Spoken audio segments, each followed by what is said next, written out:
I'm going to teach you how to develop confidence like a psychologist. So when we think about confidence, most of us think building ourselves up, like thinking really well of us. In my perspective, as a psychologist, I actually think that's not what true confidence is. True confidence is not having the need to build yourself up, not having the need to have that kind of external shell in which you think really well of yourself.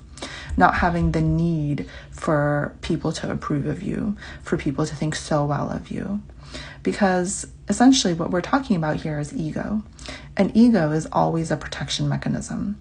And so if you think about it, that kind of need for confidence is actually a protection mechanism. It's because you can't handle people disapproving of you. You can't handle yourself disapproving of you. And you can't handle the ego injury that would occur.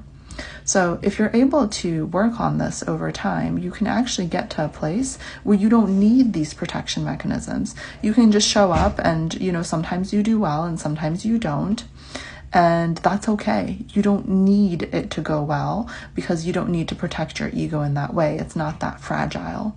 And so a lot of times I get asked how I do these videos, how do I just put them out on the internet?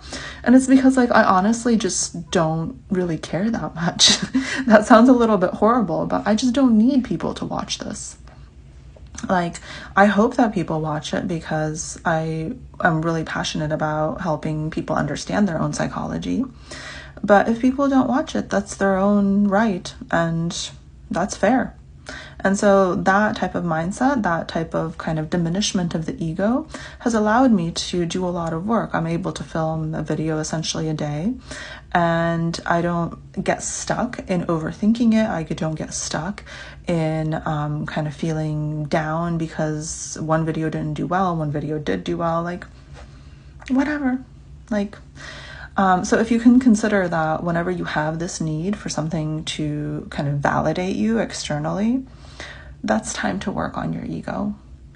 And that's time to do internal work. This is not a problem with the external world.